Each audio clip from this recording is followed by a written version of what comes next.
The first scream never came from the passengers. It came from a warning light that flashed once inside the cockpit, then disappeared. Captain Daniel Cross frowned. Every communication panel in front of him had gone dark at exactly the same moment. The radio frequencies vanished. The navigation link froze. The transponder stopped transmitting. Even the emergency backup channel returned nothing but endless silence.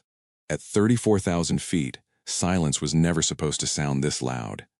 Control, this is Flight 781 requesting radio check. Nothing. He switched frequencies. Still nothing. His first officer leaned forward, pressing buttons faster than training manuals ever imagined.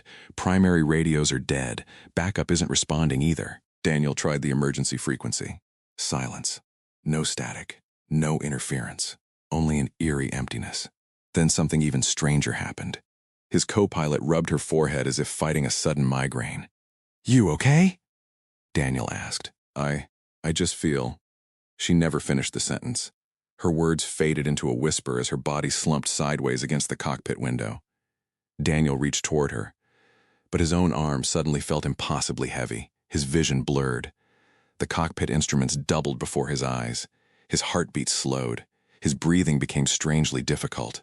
No, not now. He grabbed the oxygen mask, but his fingers no longer obeyed him.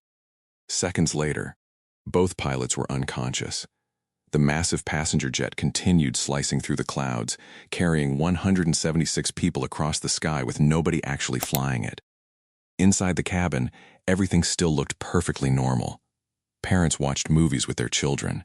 A businessman laughed quietly during a video call. An elderly couple shared a sandwich.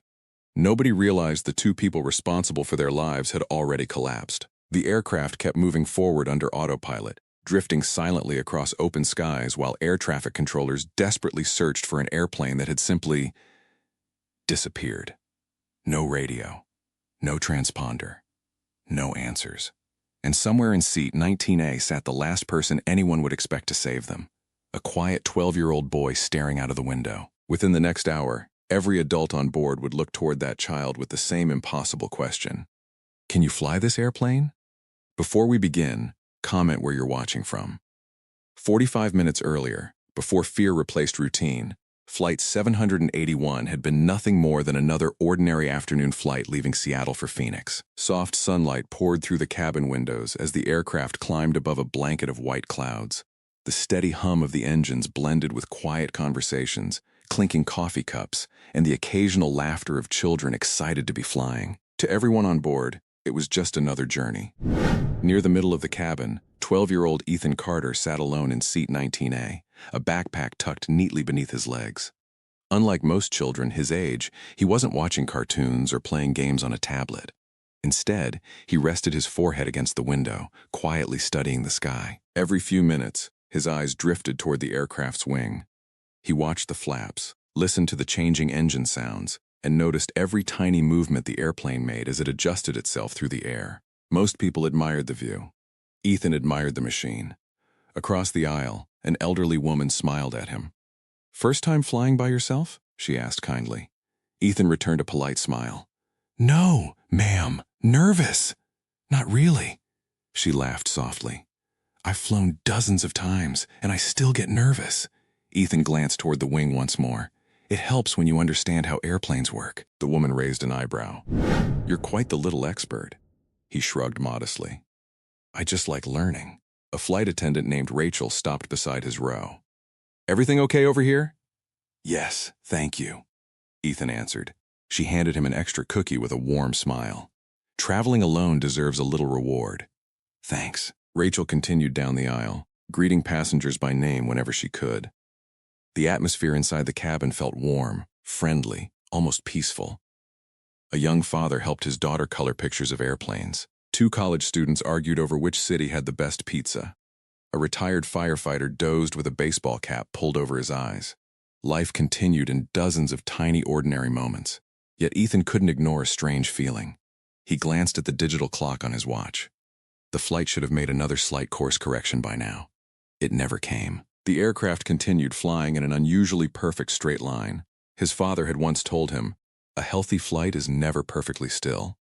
Good pilots are always making tiny corrections. Ethan looked toward the front galley. Rachel stood beside another flight attendant, repeatedly pressing the intercom button. Once, twice, then again. Her friendly smile slowly disappeared. Another crew member hurried over. They whispered to one another, their expressions growing more serious with every passing second. Most passengers never noticed. Ethan did. For the first time since takeoff, an uneasy feeling settled deep inside his chest. Something was happening beyond the cockpit door, and whatever it wasn't routine. Long before Flight 781 ever left the runway, Ethan Carter had learned one lesson that most adults never truly understood. Airplanes don't forgive panic. His father used to say those words so often that Ethan could still hear them in his head. When something goes wrong, your emotions become passengers. Your mind has to stay in the cockpit. 3 years earlier, Ethan's father, Commander Nathan Carter, had been one of the most respected helicopter rescue pilots in the Coast Guard. He had flown through violent storms, midnight rescues, and dangerous mountain evacuations that many younger pilots refused to attempt. People trusted him because he never lost control, even when everything around him was falling apart. Then, one rainy autumn morning, everything changed. During what should have been a routine rescue mission, a hidden gearbox failure struck without warning. Warning lights flashed across the cockpit, followed by violent vibrations that shook the helicopter from nose to tail. Nathan managed to steer the aircraft away from a crowded highway before making a brutal emergency landing in an open field. Everyone survived. He didn't walk away the same man. A shattered pelvis and severe spinal injuries ended the flying career he had spent more than 20 years building. For months, Ethan watched his father struggle with something far worse than physical pain. Silence, the kind that filled the house after someone lost the purpose that had defined their entire life. Then, one afternoon, Nathan rolled his wheelchair into the garage and uncovered an old flight simulator he had purchased years earlier. Instead of letting aviation disappear from his life, he decided to pass it on. Every school vacation became another lesson. Their dining room slowly transformed into a miniature flight classroom. Aviation charts covered the walls. Weather maps lay across the kitchen table. Thick pilot manuals replaced comic books on the shelves. Nathan never treated Ethan like a child during those lessons. He treated him like a future pilot. "What do you do first?" Nathan would ask during simulated emergencies. "Fly the airplane," Ethan answered automatically. "And after that, understand the problem. And after that, solve only one problem at a time." Nathan would smile. Exactly. Some evenings they practiced total engine failures. Other nights they rehearsed hydraulic malfunctions, electrical fires, navigation failures, severe crosswinds, or emergency landings in unfamiliar places. Whenever Ethan completed a difficult scenario, his father never praised him for being smart. He praised him for staying calm. "Knowledge gets you into the cockpit," Nathan often said, "but discipline gets you home." The simulator became more than a game. It became a place where mistakes were lessons instead of tragedies. Hour after hour, weekend after weekend, year after year, Ethan learned to trust checklists instead of panic, logic instead of fear. The final lesson came the morning of his flight. Nathan hugged his son at the airport before security. "I hope you never need everything I've taught you," he said with a gentle smile. Then his expression turned serious. "But if life ever puts you in a situation where everyone else freezes," he squeezed Ethan's shoulder, "be the person who keeps thinking." Neither of them knew those would become the most important words Ethan would ever hear. Rachel pressed the intercom button again. "Captain, this is the cabin. Could you please respond?" Silence. She frowned and tried once more, forcing a smile so nearby passengers wouldn't notice the concern spreading across her face. "Flight deck, please acknowledge." Nothing. Not even the familiar burst of static. Her smile disappeared. She looked toward the senior flight attendant, Michael, who immediately sensed something was wrong. "The cockpit isn't answering?" he asked quietly. Rachel slowly shook her head. "Not the radio, not the intercom, nothing." Michael's expression tightened. "Maybe they're busy with air traffic. They always answer."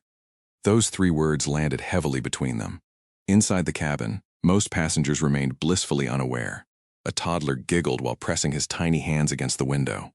Someone laughed at a comedy movie. Coffee continued to be poured. Luggage bins remained closed. To everyone else, it was just another peaceful flight. But Ethan noticed the change immediately. His father had taught him that emergencies rarely announced themselves with explosions or alarms. They usually began with people acting differently. Rachel wasn't greeting passengers anymore. Michael wasn't checking seatbelts. Instead, the entire cabin crew had gathered near the galley, speaking in urgent whispers while repeatedly glancing toward the locked cockpit door. Ethan quietly slipped the safety card back into the seat pocket and kept watching. Then, the aircraft made another perfectly straight correction. Or rather, it didn't make one at all. For nearly 10 minutes, the jet held an almost impossible heading. No tiny banking adjustments. No slight pitch changes. Nothing. A chill crawled down Ethan's spine. Autopilot is flying, he thought.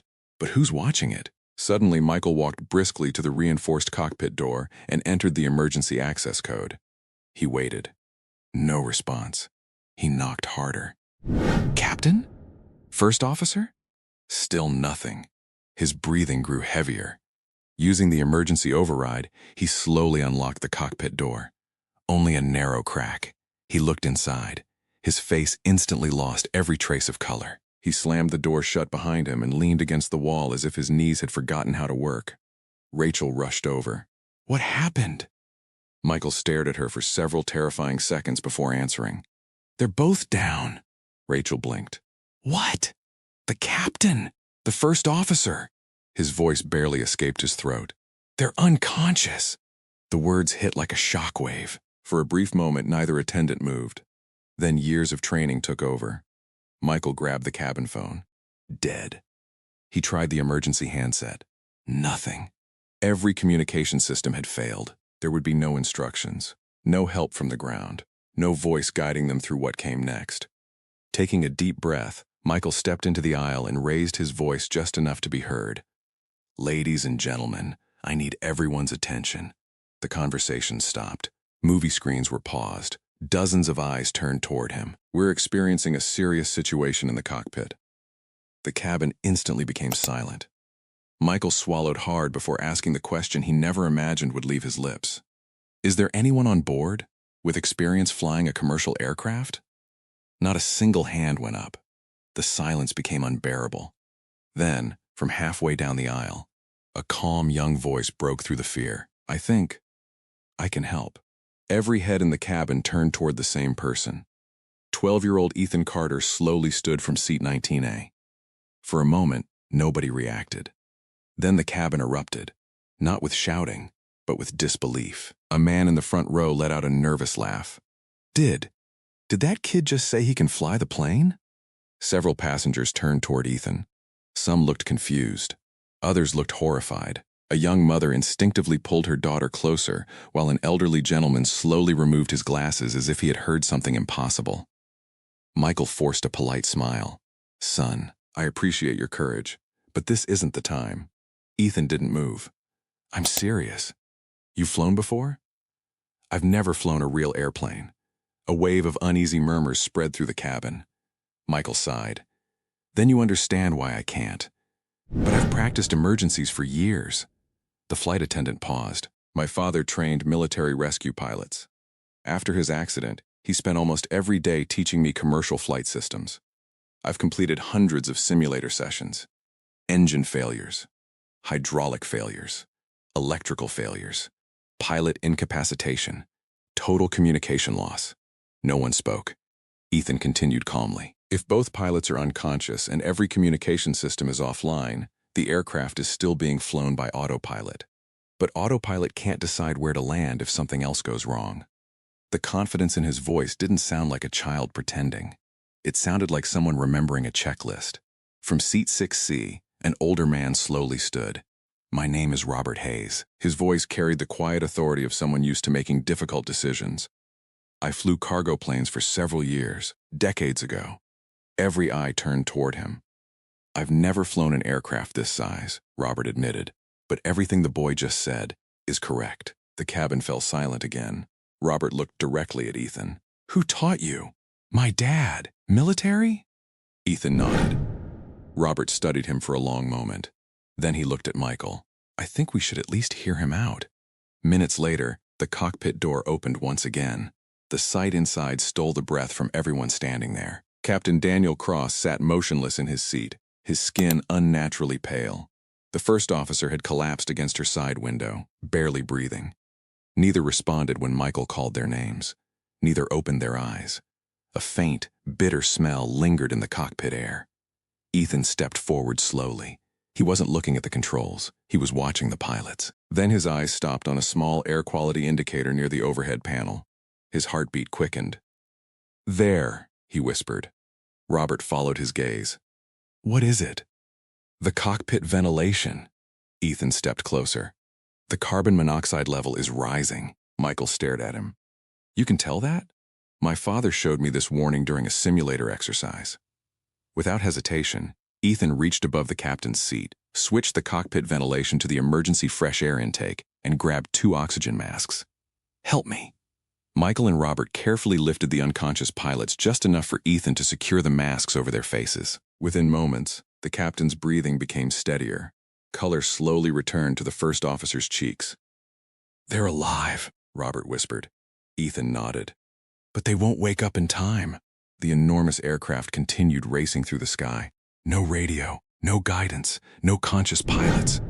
Ethan looked at the captain's empty seat. Then he took a slow breath.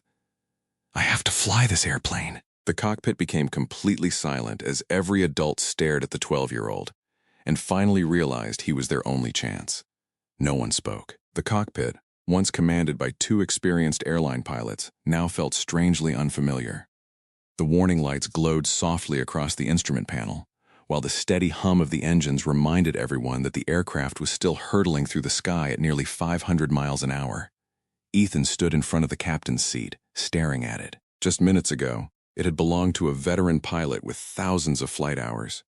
Now every pair of eyes in the cockpit was fixed on a 12-year-old boy. Michael broke the silence first. "If you sit there," he said carefully, "there's no turning back." Ethan swallowed hard. "I know." For the first time since leaving his seat in the cabin, fear crept into his face. His hands trembled ever so slightly. He wasn't afraid of the controls. He was afraid of making one mistake. One wrong decision could cost 176 lives. He closed his eyes for a brief second. Then he remembered his father's voice. "Don't chase perfection. Chase the next correct decision." Ethan opened his eyes. The fear was still there, but it no longer controlled him. "Help me move the captain." Together, Michael and Robert carefully lifted Captain Cross into the jump seat behind them, securing his harness before checking his oxygen mask one more time. The captain remained unconscious. Ethan climbed into the left seat. It felt enormous. He adjusted it forward, higher, forward again. Finally, his feet reached the rudder pedals. His fingers wrapped around the control column. It was heavier than every simulator he had ever flown. Real. Cold. Alive.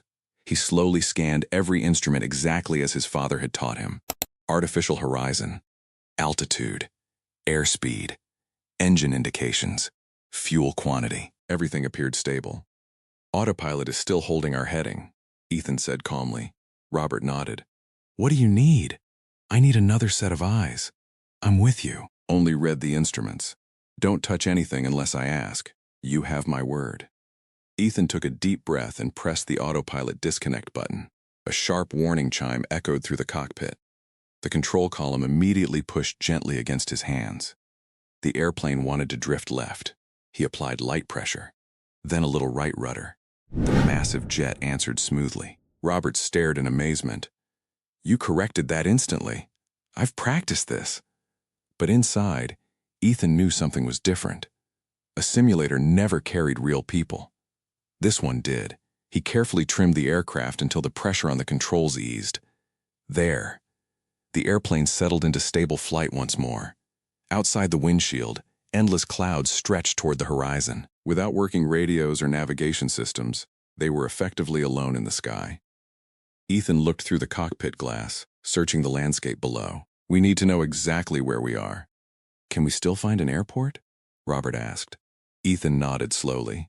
"We don't need electronics." He pointed toward the sun beginning its slow descent. "We still have time." Then he looked down at the rivers, highways, and distant towns appearing between breaks in the clouds. "My dad always said, when technology disappears," a determined smile crossed his face. "The world itself becomes your map."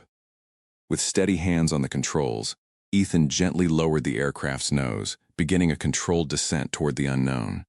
guided only by his training, his instincts, and the hope that somewhere ahead was a runway waiting to save them all. The nose of Flight 781 cut steadily through the afternoon sky as the aircraft descended below the cloud layer. For the first time since Ethan had taken control, the ground was no longer an abstract patchwork of colors. It was real. Highways stretched like ribbons across the landscape, rivers reflected the fading sunlight, and distant towns appeared one after another beneath the wings. Ethan's eyes never stopped moving. Outside. Inside. Outside again. His father had drilled one habit into him more than any other. A pilot who stares at one thing stops flying the airplane. Robert sat beside him, reading instruments exactly as instructed. Altitude, 15,000 feet. Airspeed, 285 knots. Everything stable. Ethan nodded but didn't answer. His mind was racing through possibilities. Without radio communication, nobody knew what they intended to do. Every airport ahead could have traffic crossing the runway. Every controller might assume Flight 781 had disappeared completely. Then something caught his eye. A bright flash in the distance. Another. Then two tiny gray shapes appeared against the blue sky, closing the distance with incredible speed. Robert leaned forward. "Do you see that?" Ethan's heartbeat quickened. "I do." Within seconds, the shapes became unmistakable. Two military fighter jets. They approached from opposite sides with perfect precision before slowing to match the airliner's speed. The lead fighter edged closer until Ethan could clearly see the pilot through the canopy. For one tense moment, neither aircraft moved. Then Ethan remembered another lesson. If you lose every radio, your wings become your voice. He gently rolled Flight 781 from side to side. Once. Twice. The universal distress signal. The fighter pilot watched carefully. Then he answered. His aircraft rocked its wings in exactly the same way. Robert released a breath he hadn't realized he was holding. They understand. The lead fighter pilot pointed firmly toward the southwest before giving a clear thumbs up. "They're directing us," Ethan said. "They've cleared a path." Relief spread through the cockpit, but it lasted only seconds. Dark storm clouds were building directly beyond the mountains ahead. Lightning flickered inside them. The escort fighters suddenly climbed higher, signaling Ethan to alter course around the worst of the weather. A violent gust struck the Boeing. The aircraft lurched sharply to the right. Warning chimes echoed across the cockpit. Robert grabbed his seat. "Ethan, I've got it." The control column fought back with surprising force as another burst of turbulence slammed into the aircraft. Coffee carts rattled violently in the cabin. Overhead bins shook.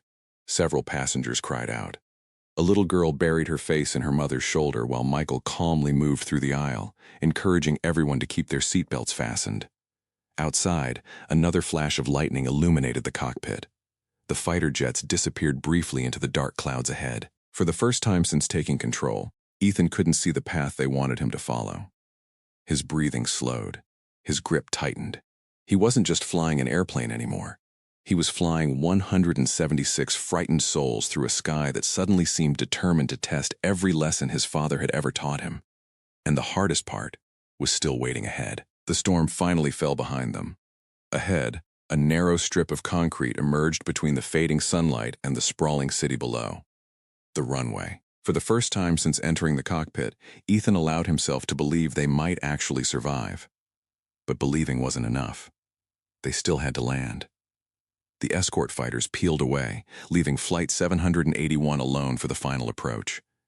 Their mission was complete. Now every decision belonged to Ethan. He glanced across the instrument panel. "Landing gear next," he whispered, almost hearing his father's voice finishing the sentence. "Never rush the airplane. Let the airplane come to you." Robert sat perfectly still beside him. Altitude, 5,000 feet.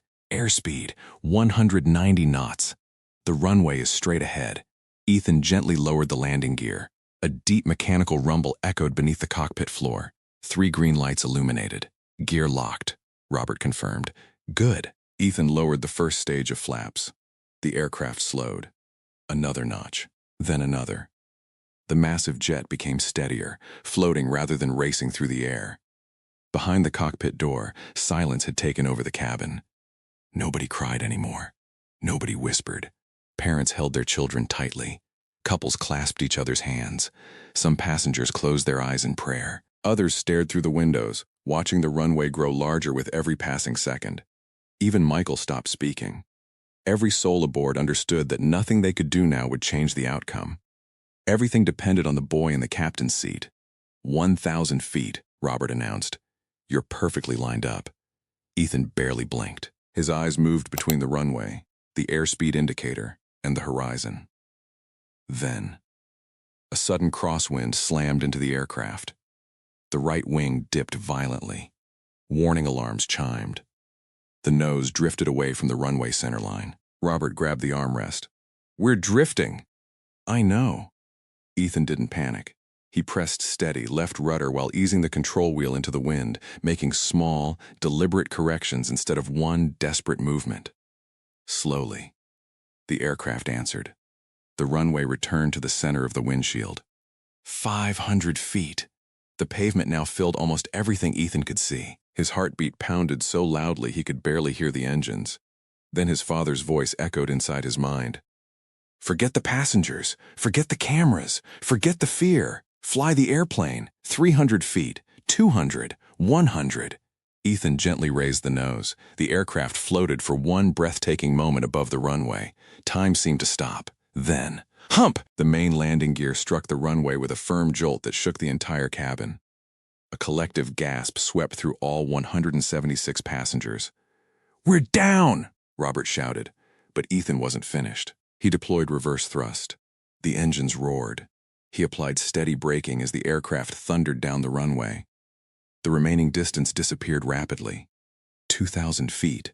1,000. 500. Finally, Flight 781 rolled to a complete stop just short of the runway's end. For several seconds, nobody moved. Nobody spoke. Then, somewhere in the back of the cabin, a pair of trembling hands began to clap. Another joined. Then another. Within moments, the entire aircraft erupted into thunderous applause, tears, laughter, and cries of relief. Ethan slowly released the control wheel. Only then did he notice his hands. They were shaking uncontrollably, not because he had failed, but because, at last, he no longer had to be brave. The engines finally fell silent. For the first time in over an hour, Flight 781 wasn't moving. The only sounds inside the cabin were heavy breathing, quiet sobs, and the distant wail of emergency sirens racing toward the aircraft. Ethan remained frozen in the captain's seat. His eyes were fixed on the runway ahead, but he wasn't really seeing it anymore. The adrenaline that had carried him through every checklist, every calculation, and every impossible decision was fading. His body suddenly felt exhausted. His arms were sore. His throat was dry.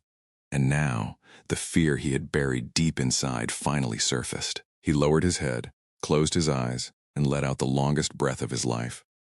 Behind him, Robert placed a gentle hand on his shoulder. You did it. Ethan looked at him, his voice barely above a whisper. I wasn't sure I could. Robert smiled, his own eyes shining with tears. The best pilots are never the ones who think they're fearless. They're the ones who keep flying even when they're terrified. A loud knock echoed through the cockpit door. It's the airport rescue team, someone shouted from outside. Michael quickly unlocked the door. Within seconds, paramedics rushed inside, carrying oxygen tanks, medical kits, and portable monitors.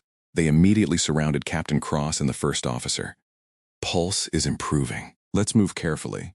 They're responding to oxygen.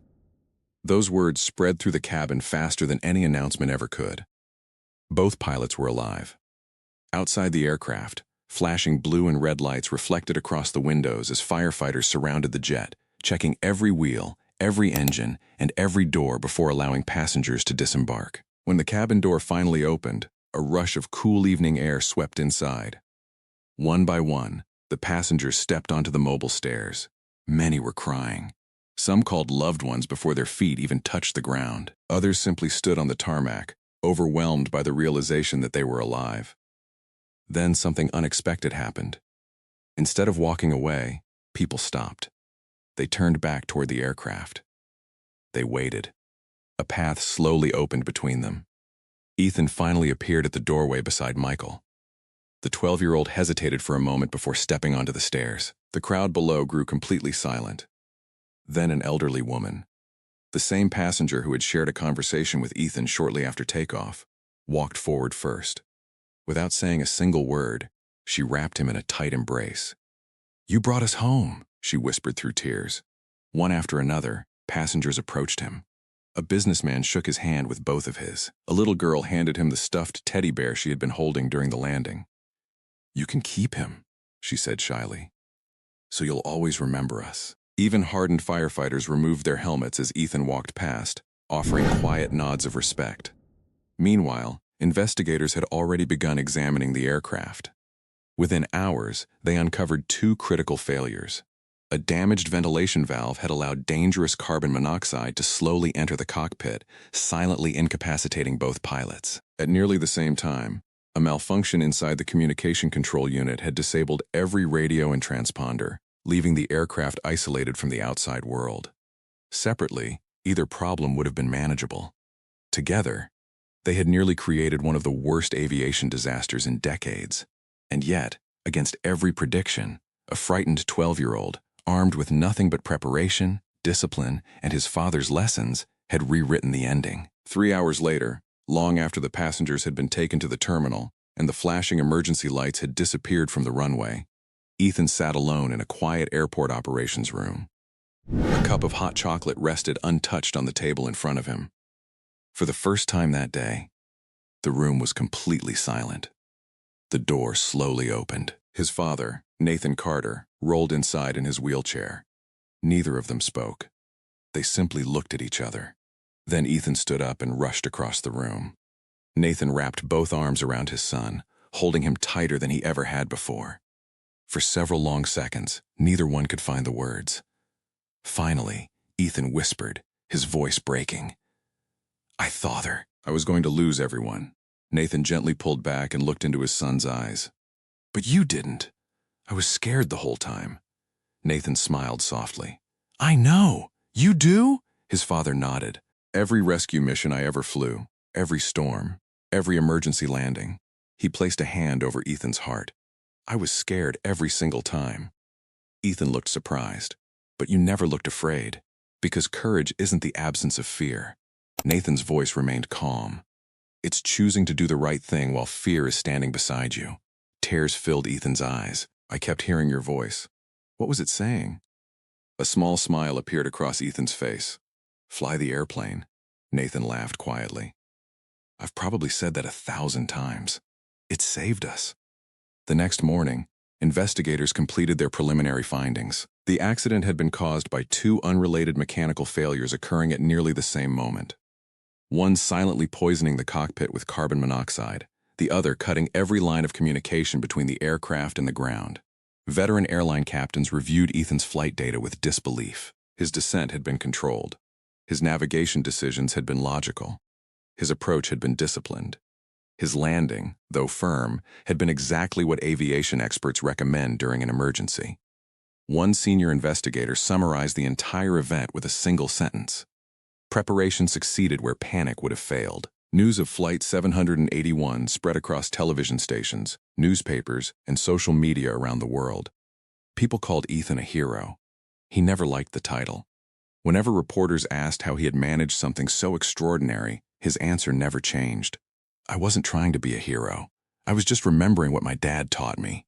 Months later, life slowly returned to normal. Ethan went back to school. His classmates asked for photos. Teachers congratulated him. Passengers from Flight 781 mailed handwritten letters, family pictures, and holiday cards, thanking him for giving them another chance to watch their children grow up, celebrate birthdays, and return home to the people they loved.